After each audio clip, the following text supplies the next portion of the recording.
Hello மக்களே, மே 4ஆம் தேதியோட சிறகடிக்க ஆசை ப்ரோமோ ரிவ்யூ தான் பார்க்க போகிறோம். இதில் மனோஜும் ரோகிணியும் வந்து பேசிகிட்டு இருக்கிறாங்க. ரோகிணி சொல்கிறாங்க, மனோஜ் உன் மேலே நான் எவ்வளோ காதல் வச்சுருக்கேன்னு அட்லீஸ்ட் உனக்காச்சும் புரியுதா இல்லையா அப்படின்னு கேட்குறாங்க.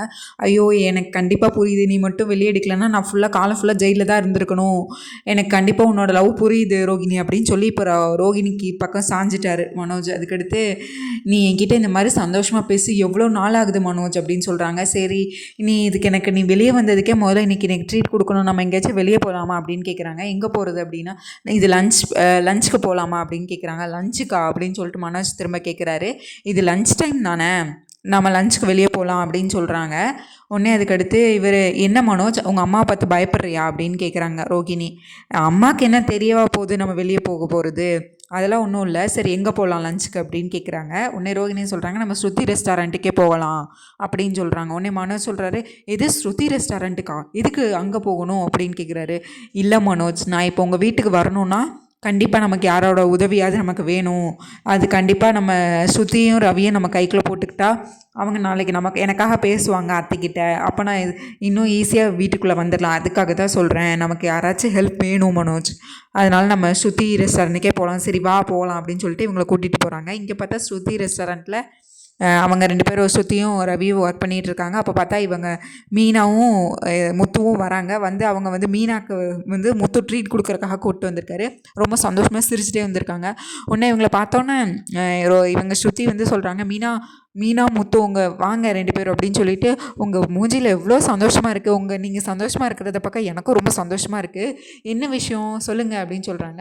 இன்றைக்கி நான் மீனாக்கு நான் ட்ரீட் கொடுக்க போகிறேன் ஸ்ருதி அப்படின்னு சொல்கிறாங்க. எதுக்கு, அவன் இன்றைக்கி ஒரு பெரிய சாதனை பண்ணியிருக்கா அதுக்காக தான் அப்படின்னு இவங்க இப்படி பேசிகிட்டு இருக்காங்க. இவங்க அப்படி பேசிகிட்டு இருக்கும் போதே பார்த்தா கதவை திறந்து இவங்க 2 பேரும் வராங்க, ரோகிணியும் மனோஜும் வராங்க. உடனே அதுக்கடுத்து வந்தோடனே இவருக்கு ரவிக்கு வந்து கோவம் வருது.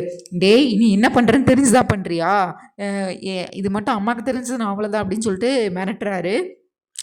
நீங்கள் தான் கோர்ட்டில் டிவோர்ஸ்க்கு அப்ளை பண்ணியிருக்கீங்களா, அப்புறம் எதுக்குடா ஒன்றா சுற்றிட்டு இருக்கிறீங்க அப்படின்னு சொல்லிட்டு ஸ்ருதியும் கேட்டுட்ருக்குறாங்க. என்னடா உன்னை முத்துவை பார்த்து நீ என்னடா இங்கே அப்படின்னு சொல்லிட்டு இவர் மனோஜ் கேட்குறாரு. மனோஜ் பார்த்து, அதை நான் உன்னை பார்த்து கேட்கணும்டா, நீ இங்கே அப்படின்னு சொல்லிட்டு முத்து திரும்ப மனோஜை பார்த்து கேட்குறாரு. உடனே நாங்கள் இது சாப்பிட தான் வந்தோம், என்ன ஸ்ருதி இப்போ நாங்கள் சாப்பிடலாமா சாப்பிடக்கூடாது அப்படின்னு கேட்குறாங்க. உடனே எங்கள் ரெஸ்டாரண்ட்டுக்கு யார் வேணால் வரலாம், ஆனால் யார் கூட்டிகிட்டு வரீங்கிறத நீங்கள் தான் டிசைட் பண்ணணும் அப்படின்னு சொல்கிறாங்க. உடனே அதுக்கடுத்து வாரோகிணி அப்படின்னு சொல்லிட்டு உள்ளே கூட்டிகிட்டு போகிறாங்க. உள்ளே கூட்டிகிட்டு போகும்போது இங்கே பார்த்தா முத்து இப்போ தான் இங்கே மாதிரி சிந்தாமணி வந்து 5 பேரை ஏமாற்றிருந்தால, அவங்கக்கிட்டலாம் வந்து அவங்க வீட்டு பத்திரத்தெல்லாம் மீனா வந்து மீட்டு கொடுத்துட்டா, அவள் ஒரு தலைவியாக இந்த மாதிரி பண்ணியிருக்கா அப்படின்னு சொல்கிறாங்க. ஒன்று இதை கேட்டு ரொம்ப சந்தோஷப்படுறாங்க ரவியும் ஸ்ருதியும். ரொம்ப பெருமையாக இருக்குது மீனா உங்களை நினச்சா, நீங்கள் இன்றைக்கி தான் ஒரு தலைவியாக நீங்கள் நிரூபிச்சிருக்கீங்க, உங்கள் கடமையை நீங்கள் சிறப்பாக பண்ணியிருக்கீங்க, இது ரொம்ப பெரிய விஷயம், நீங்கள் யாருக்கும் பயப்படாமல் நீங்கள் அந்த சிந்தாமணி எவ்வளோ குடைச்சல் கொடுத்தாலும் நீங்கள் இதை தைரியமாக பண்ணியிருக்கீங்க, ரொம்ப சந்தோஷமாக இருக்குது அப்படின்னு சொல்லிட்டு ஸ்ருதி வந்து இவங்களை பாராட்டுறாங்க. உடனே ரோஹிணிக்கு வந்து வயிறு எரியுது.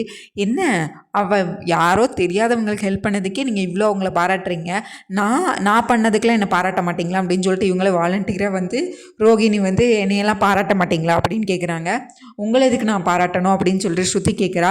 ஆமாம், நீங்கள் உங்கள் யாராலையாச்சும் மனோஜை ஜெயிலேருந்து வெளியே எடுக்க முடிஞ்சுதா, நான் தானே 5 லட்சம் ரூபா கொடுத்து எல்லோரும் கை காலில் விழுந்து இப்போ மனோஜை வெளியே எடுத்திருக்கேன், அப்போ இது பெரிய விஷயம் இல்லையா அப்படின்னு சொல்கிறாங்க. உடனே அதுக்கு எடுத்து மனோஜ்கிட்டே ஏற்றி விடுறாங்க. பாரு மனோஜ், யார் எப்படி நீ இப்பயாச்சும் தெரிஞ்சுக்கோ, அந்த முத்து மீனா தான் நீங்கள்லாம் மட்டும் புருஷன் முண்டாட்டியே சந்தோஷமாக இருக்கணும், ஆனால் நானும் மனோஜ் மட்டும் புருஷன் முண்டாட்டியே சந்தோஷமாக இல்லாமல் பிரிஞ்சிருக்கணும்னு ஆசையா, எதுக்கு உங்களுக்கு இந்த மாதிரி ஆசை அப்படின்னு சொல்லி ரோஹிணி வந்து சண்டை போட்டுட்டு இருக்காங்க. அதோடு மட்டும் விடாமல் அப்புறம் இங்கே பாருங்கள், ஒருத்தங்களுக்கு மனசு வந்து ஒருத்தங்க வீட்டில் ஒன்றா இருப்பாங்க ஆனால் அவங்க மனசு சேர்ந்து இருக்காது, ஆனால் ஒரு சிலர் வந்து பிரிஞ்சு இருப்பாங்க ஆனால் அவங்க மனசு வந்து சேர்ந்துருக்கும், அதே மாதிரி தான் நானும் மனோஜும், நாங்கள் 2 பேர் பிரிஞ்சிருந்தாலும் எங்கள் மனசு ஒன்று போல தான் இருக்குது அப்படிங்கிற மாதிரி இவங்க சொல்லிகிட்டு இருக்கிறாங்க. உடனே இவரும் வந்து மனோஜ் என் பொண்டாட்டி தான் அப்படிங்கிற மாதிரி சொல்கிறாரு. உடனே பொண்டாட்டியா, இது எப்போலேருந்துடா, என்னடா பேசுகிற நீ அப்படின்னு சொல்லிட்டு மனோஜ் வந்து திரும்ப முத்து பற்றி கேள்வி கேட்குறாரு. இதுக்கு முன்னாடி ஃப்ராடு அப்படி இப்படின்னு சொன்னேன், இப்போ என்னடா ஃப்ராடு ஏமாத்துக்காரின்னு சொல்லிக்கிட்டு இருந்தேன், இப்போ இது என்னடா புது அவதாரம் பொண்டாட்டின்னு சொல்லிக்கிட்டு இருக்க அப்படின்னு சொல்லி திரும்ப மனோஜ்கிட்ட வந்து இவர் சண்டை கட்டிகிட்டு இருக்காரு முத்து. உடனே அதுக்கடுத்து மனோஜ் சொல்கிறாரு, ஏய் என்னன்னா இப்போ அம்மா கிட்ட சொல்லவான்னு சொல்லிட்டு முத்து வந்து மனோஜை மிரட்டுறாரு. உடனே அமைதியாயிடுறாரு. பார்த்தியா, நீ அம்மான்னோன்னா அவன் பயந்துட்டான், இதுதான் மனோஜ் அப்படின்னு சொல்கிறாங்க. உடனே மீனா வந்து சொல்கிறாங்க, இங்கே பாரு, யார் உங்களை பொண்டாட்டின்னு ஏற்றுக்கிட்டாலும் ஏற்றுக்கலனாலும் அத்தை கண்டிப்பாக உங்களை ஏற்றுக்க போகிறதில்ல. அத்தை மனசில் நீங்கள் இனிமேல் இடம் பிடிக்க போகிறதோ இல்லை ரோகிணி, வீணா நீ மனசை போட்டு ஆசையை வளர்த்துட்டு இருக்காது அப்படின்னு சொல்கிறாங்க. உடனே ஸ்ருதின்னு சொல்கிறாங்க, ஆஸ் பர் லா படி நீங்கள் மனோஜோட இப்போ ரோகிணி வந்து இப்போ நீங்கள் மனோஜோட பொண்டாட்டியும் கிடையாது, எங்கள் வீட்டு மருமகளும் கிடையாது, நீங்கள் டிவோர்ஸ்க்கு அப்ளை பண்ணியிருக்கீங்க, அதை முதல்ல புரிஞ்சுக்கோங்க அப்படின்னு சொல்கிறாங்க. உடனே ரோகிணி சொல்கிறாங்க, நாங்கள் டிவோர்ஸ்க்கு அப்ளை தான் பண்ணியிருக்கோம், 6 மாதம் எங்களுக்கு கோர்ட் டைம் கொடுத்துருக்கு, அதனால் நாங்கள் டிசைட் பண்ணிக்கிறோம் எங்கள் வாழ்க்கையை அப்படின்னு சொல்கிறாங்க. முத்து ரோகிணியை பற்றி சொல்கிறாரு, இனிமேல் உனக்கு மனோஜ் வாழ்க்கையில் நோ என்ட்ரி தான் அப்படின்னு சொல்கிறாங்க. உடனே ஸ்ருதி சொல்கிறாங்க, அது செக்மேட் தான் அப்படின்னு சொல்லி சிரிச்சிட்டு இருக்கிறாங்க. இவங்க 4 பேரும் வந்து மனோஜ் ரோகிணியை பற்றி சிரிக்கிறாங்க. உடனே ரோகிணிக்கு வந்து கோவம் வருது. பத்தியா மனோஜ் நம்மளை எப்படி ட்ரீட் பண்ணுறாங்கன்னு பார்த்தியா, இவங்களோட என்ன எப்படி இருக்குன்னு பார்த்தியா அப்படின்னு சொல்கிறாங்க. ஆமாம், சில பேர்லாம் வாயால் மட்டும் பேசதான் செய்வாங்க, செயலில் ஒன்றும் கிழிக்க மாட்டாங்க அப்படின்னு சொல்லிட்டு நக்கலாக பேசுகிறாரு மனோஜும். அதுக்கடுத்து ஸ்ருதியும் வந்து இவங்களை பற்றியெல்லாம் சிரிக்கிறாங்க. உடனே இவங்களுக்கு ரோஹிணிக்கு வந்து ரொம்ப கோவம் வந்துடுது. இதுக்கு தான் இவங்க 2 பேரும் இந்த ஹோட்டலில் வந்திருப்பாங்கன்னு நினச்சதுனா நான் இந்த ஹோட்டலுக்கே வந்திருக்க மாட்டேன், வா மனோஜ் நம்ம வேறு ஹோட்டலுக்கு போகலான்னு சொல்லிட்டு அவங்க கையை பிடிச்சி இழுத்துட்டு போகிறாருங்க வேறு ஹோட்டலுக்கு. உடனே இவர் சொல்கிறாரு, இவன் இந்த ஜென்மத்தில் திருந்த மாட்டான்டா. முத்து சொல்கிறாரு, இவன் இந்த ஜென்மத்தில் திருந்த மாட்டான்டா. திரும்பி இவன் பார்லர் அம்மா பின்னாடியே போக ஆரம்பிச்சிட்டான், இது எங்கே போய் முடிய போகுது அப்படின்னு சொல்கிறாங்க. மீனா சொல்கிறாங்க, எப்படியோ அவன் நினச்சதை அவன் நடத்திட்டா பார்த்தீங்களா அப்படின்னு வந்து சிந்தாமணி வீட்டில் வந்துட்டு அப்புறம் சிந்தாமணி கிட்ட வந்து கம்ப்ளைண்ட் பண்ணிட்டு இருக்கிறாங்க. உடனே சிந்தாமணி சொல்கிறாங்க, இப்போ பாரு, மொத்த குடும்பமும் இப்போ உனக்கு எதிராக திரும்பிருச்சுல, இப்போ இதுமேலே எதுக்கு நீ அந்த குடும்பத்தை சும்மா விடணும் அப்படின்னு சொல்லிட்டு இருக்கிறாங்க. நானும் இந்த பிரச்சனைலாம் முடிகிற வரைக்கும் அந்த முத்து மீனாவை விடலான்னு நினச்சேன், ஆனால் இப்போ பாருங்கள் என்னை எல்லாரும் ரொம்ப அசிங்கப்படுத்திட்டாங்க அப்படின்னு சொல்லி இவங்ககிட்ட ரொம்ப சிந்தாமணிக்கிட்ட வந்து ரொம்ப சொல்லிக்கிட்டு இருக்காங்க. இந்த மாதிரி பண்ணாங்க, என்னை அசிங்கப்படுத்தினாங்க, குடும்பமாக சேர்ந்து என்னை அவமானப்படுத்தி நக்கல் பண்ணி என்னை பற்றி சிரித்தாங்க அப்படின்னு சொல்லிட்டு இருக்கிறாங்க. உடனே அதுக்கடுத்து சிந்தாமணி சொல்கிறாங்க, இதுக்கெல்லாம் அந்த மீனா லேசுப்பட்டவ இல்லை, ஏன் அவள் இப்போ சங்கத்தலைவி ஆனோன்னு அவளுக்கு ரொம்ப தான் திமிரு ஏறி போயிடுச்சு. என்கிட்டயும் வந்து என்கிட்ட அதிக வட்டி வாங்குறேன்னு சொல்லிட்டு அவ்வளோ பத்திரத்தையும் வாங்கி மற்றவங்க கிட்ட கொடுத்துட்டா. அந்த கொஞ்சம் பேர்லாம் வந்து என்கிட்ட வந்து பத்திரத்தை வச்சு காசு வாங்கியிருந்தாங்க, நான் ஏதோ அதிக வட்டி வாங்குறேன்னு சொல்லி என்னை ஏமாற்றி இப்போ என்கிட்ட இருந்து அவ்வளோ பத்திரத்தையும் வாங்கி அவங்ககிட்ட கொடுத்துட்டா. எனக்கும் அவள் குடைச்சல் கொடுத்துக்கிட்டே இருக்கா, அவளை ஒழிக்கணும் அப்படின்னு சொல்லி இவங்களும் சிந்தாமணியும் சொல்லிட்டு இருக்கிறாங்க. உடனே ரோகிணி சொல்கிறாங்க, உங்களே அவள் எதுக்குறான்னா அப்போ என் நிலமையெல்லாம் நினச்சி பாருங்க, அவள் அப்போ என்னை எந்த அளவுக்கு என்னை அசிங்கப்படுத்திருப்பான்னு நினச்சி பாருங்க அப்படின்னு சொல்லிட்டு இருக்கிறாங்க. உடனே அந்த ஹோட்டலை விட்டு அவள் வெளியே அனுப்புனால, நான் அவளை அந்த வீட்டை விட்டு வெளியே அனுப்புகிறேன் மீனாவை அப்படின்னு சொல்கிறாங்க. எப்படி அப்படின்னு கேட்குறாங்க ரோகிணி. அதை நீயே பாப்பா, இன்னொரு 2 நாளில் அவங்க 10 லட்சம் தானே கட்டியிருக்கிறாங்க, 10 லட்சம் கட்டினா சரியாக போச்சா, 10 லட்சத்துக்கே நாய் பாடுபட்டுருப்பா அந்த முத்துவும் மீனாவும், இன்னும் 38 லட்சம் கட்டணும்ல, அந்த வீடை முதல்ல அந்த வீட்டிலேருந்து எல்லாத்தையும் நான் அனுப்புகிறேன், ஜப்தி பண்ணுறேன் அப்படின்னு சொல்லி இவங்க வந்து ரோகிணிக்கிட்ட சொல்லிட்டு இருப்பாங்க சிந்தாமணி. அதுக்கடுத்து சிந்தாமணி வந்து அந்த ஃபினான்ஷியரை மீட் பண்ணி அந்த முத்து மீனை வந்து இப்போ 10 லட்சம் கட்டிட்டாங்க, இனிமேல் அவங்க டைம் தானே கேட்டிருக்காங்க அப்படின்னு சொல்லிட்டு இருக்கிறாரு அந்த ஃபினான்ஷியரு. உடனே சிந்தாமணி சொல்கிறாங்க, அவங்களுக்கு நம்ம டைம்லாம் கொடுக்கக்கூடாது, இந்த 10 லட்சத்துக்கே அவங்க ரொம்ப கஷ்டப்பட்டு தான் கட்டியிருப்பாங்க, அவங்ககிட்ட எது காசு எதெல்லாம் விற்றாங்களோ யார் கண்டா அதெல்லாம் தெரியாது நமக்கு, ஆனால் இனிமேல் அவங்களுக்கு டைம் கொடுக்கக்கூடாது. அந்த மீனா என்னை ரொம்ப டார்ச்சர் பண்ணிட்டா, என்கிட்ட இருந்து பத்திரத்தை எல்லாத்தையும் வாங்கி அந்த பொம்பளைங்கிட்டெல்லாம் கொடுத்துட்டா, அவள் நிம்மதியாகவே இருக்கக்கூடாது, அவள் வீடு இப்போ எனக்கு வேணும் அப்படின்னு சொல்கிறாங்க. உடனே அதுக்கு என்ன பண்ணணும், இப்போ நம்மளால் அவங்க மேலே கேஸ் கூட கொடுக்க முடியாது, முதல்ல அவங்க சொத்தில் ஒரு பகுதி கட்டினாலே வந்து ஒன்றுமே பண்ண முடியாது, அவங்க 10 லட்சம் கட்டியிருக்காங்க அப்படின்னு சொல்கிறாங்க.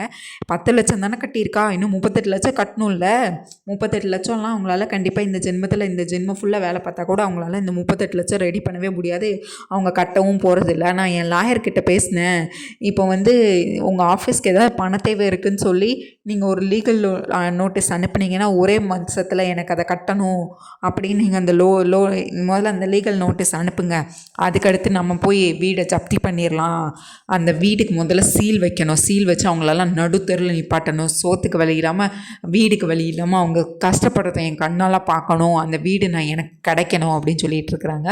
உடனே அந்த ஃபினான்சியரும் என்னால் அவ்வளோதான் பண்ண முடியும். ஏன்னா அவங்க வேறு ஒரு பங்கு கட்டிட்டாங்க, எப்படியும் இன்னும் கொஞ்சம் டைம் கொடுத்தா கட்டிடுவாங்க. சரி நீங்கள் சொல்கிறீங்க, அதனால் நான் அந்த லாயரை வச்சு லீகல் நோட்டீஸ் அனுப்பி வைக்கிறேன் உங்களுக்கு அப்படின்னு சொல்கிறாங்க. உடனே அவரும் இவங்க வெயிட் பண்ணிகிட்டு இருக்கிறாங்க, அவங்களும் அனுப்புகிறாங்க. இங்கே வீட்டில் பார்த்தா மனோஜ் வந்து திரும்பியும் குட்டையை குழப்பிட்டு இருக்காரு. அதாவது அப்பா நம்ம பேசாமல் இந்த வீடை வித்துடலாம்ப்பா அப்படின்னு சொல்கிறாங்க. உடனே மனோஜ் இப்படி சொன்னோன்னே இவங்களுக்கு எல்லாத்துக்கும் கோவம் வருது, முத்துக்கு ரவிக்கெலாம் கோவம் வருது. ரவி சொல்கிறான், ஆல்ரெடி ஒன்னால தான்டா இவ்வளோ பிரச்சனையும், நீ அன்றைக்கி போட்ட கையெழுத்துனால தான் இவ்வளோ பிரச்சனையும் அப்படின்னு சொல்கிறாங்க. உடனே ஸ்ருதி சொல்கிறாங்க, இதை நீங்கள் கையெழுத்து போடும்போது என்னென்ன ப்ராக்டிக்கலாக என்னென்ன பிரச்சனை வரும்னு தெரியாமல் தான் அன்றைக்கி கையெழுத்து போட்டிங்களா? இப்போ வந்து இப்படி இப்படி பேசிகிட்டு இருக்கீங்க, எதுவுமே நீங்கள் ஒரு முடிவே எடுக்க மாட்டிங்களா? அன்றைக்கி தெரியல உங்களுக்கு என்னென்ன பிரச்சனை வரும் அப்படின்னு சொல்லிட்டு. உடனே முத்தோட அப்போ சொல்கிறாங்க, வீடெல்லாம் விற்க முடியாது, விற்கவும் கூடாது, நான் விற்கவும் விட மாட்டேன், வேறு என்ன பண்ணலாம் முத்து அப்படின்னு முத்துக்கிட்ட கேட்குறாங்க. தெரிலப்பா அப்படின்னு சொல்லி இவங்க இப்படி பேசிகிட்டு இருக்கிறாங்க. இந்த நேரத்தில் பார்த்தா ஒரு லீகல் நோட்டீஸ் வந்து வருது. ரவி வந்து சொல்கிறாரு, இந்த மாதிரி லீகல் நோட்டீஸ் அனுப்பியிருக்கான் அந்த ஃபினான்ஷியரு, 24 மணி நேரத்தில் 37 லட்சத்தை நம்ம கட்டணுமா, அப்படி கட்டலான்னா அந்த வீடை சீல் வச்சுருவாங்க அப்படின்னு சொல்கிறாங்க. உடனே இதை கேட்டோன்னே இவருக்கு நெஞ்சு வலியே வந்த மாதிரி இருக்குது முத்து அப்பாவுக்கு. இது 24 மணி நேரமா, என்ன இவ்வளோ நாள் டைம் கொடுத்துட்டு இப்போ என்ன திடீர்னு 24 மணி நேரத்தில் கட்ட சொல்கிறாங்க அப்படின்னு சொல்லிட்டு ஸ்ருதி ஷாக் ஆகுறாங்க. மீனா சொல்கிறாங்க, இது எல்லாமே அந்த சிந்தாமணியோட வேலையாக தான் இருக்கும் அப்படின்னு சொல்லி இவங்க முத்துவும் மீனாவும் பேசிகிட்டு இருக்காங்க. அவள் தான் அந்த ஃபினான்ஷியர் ஏதாவது சொல்லி இந்த மாதிரி ஒரே நல்ல இது பண்ண சொல்லியிருப்பா அப்படின்னு சொல்லி இவருக்கு வந்து நெஞ்சு வலியே வந்த மாதிரி இருக்குது முத்துவோட அப்பாவுக்கு. அப்போ நம்ம இந்த வீடை விட்டு இனிமேல் போகணுமா, இந்த வீட்டை சீல் வச்சுருவாங்களா அப்படின்னு சொல்லி. உடனே அவர் சொல்கிறாரு, நான் இந்த உலகத்தில் யாரெல்லாம் நம்புகிறேனோ அவங்க எல்லாருமே என்னை ஏமாத்துறாங்க முத்து அப்படின்னு சொல்லிகிட்டு இருப்பாங்க. இந்த நேரத்தில் மனோஜ் வந்து, எனக்கு தெரிஞ்ச ஒரு பில்டர்ஸ் இருக்காங்க, நம்ம இந்த ஃபினான்ஷியர்ட்ட இன்னும் கொஞ்ச நாள் டைம் கேட்டுட்டு இந்த வீடை வந்து ஒரு நல்ல அமௌண்ட்டுக்கு விற்றுடலாம், விற்றுட்டு நம்ம அந்த கட்ட வேண்டிய காசை கட்டிட்டு அதுக்கடுத்து வேறு ஏதாவது வீடு வாங்கிக்கலாம், வேறு ஏதாவது வீடை பார்த்து போய்க்கலாம் அப்படின்னு சொல்கிறாங்க. உடனே ரவிக்கு கோவருது, ஏண்டா நீ எப்போ பார்த்தாலும் உன்னை பற்றி மட்டும் தான் யோசிப்பியா, நீ எல்லாம் திருந்தவே மாட்டியா, அப்பா தான் இந்த வீடை விற்கக்கூடாதுன்னு சொல்கிறார்ல, திரும்ப திரும்ப இந்த வீடை விற்கிறத பற்றியே நீ பேசிகிட்டு இருக்கிற, நீ முதல்ல நீ வேலையை பாடுறா, எங்களுக்கு தெரியும் நாங்கள் என்ன பண்ணணும்னு எங்களுக்கு தெரியும்னு சொல்லிட்டு ரவியும் முத்துவும் அடுத்து கோவப்படுறாங்க. உடனே இவங்க, நான் முத்துவோட அப்பா, இந்த உலகத்தில் நான் நம்புகிற எல்லாருமே என்னை ஏமாத்துறாங்க, கட்டினா பொண்டாட்டி அவளே என்னை ஏமாற்றிட்டா, இனிமேல் வேறு என்ன, என்னடா பண்ணுறது, ஏதாவது பண்ண முடியுமான்னு பாரு அப்படின்னு சொல்லிட்டு முத்துக்கிட்ட சொல்கிறாங்க. அப்பா நீ எதுக்கும் கவலைப்படாதீங்கப்பா, நான் கண்டிப்பாக ஏதாவது பண்ணுவேன், கண்டிப்பாக நான் இன்னும் ஒரு நல்ல 38 லட்சத்தை இது பண்ண முடியுமா, வேறு என்ன வழி இருக்குதுன்னு நான் கண்டிப்பாக பார்க்குறேன் அப்படின்னு சொல்லிகிட்டு இருக்கிறாங்க. இதுக்கடுத்து என்ன நடக்க போகுதுங்கிறது நாளைக்கு வீடியோவில் நம்ம பார்க்கலாம். உங்களுக்கு என்னோட ரிவ்யூ பிடிச்சிருந்தா சீரியல் தேர்வு மறக்காமல் சப்ஸ்கிரைப் பண்ணிக்கோங்க. நீங்கள் சலங்கை ஒலி சீரியல் பார்ப்பீங்க அப்படின்னாலும் அதுவும் நான் போட்டிருக்கேன், ஸோ அதையும் மறக்காமல் பாருங்கள். நன்றி மக்களே, தேங்க்யூ.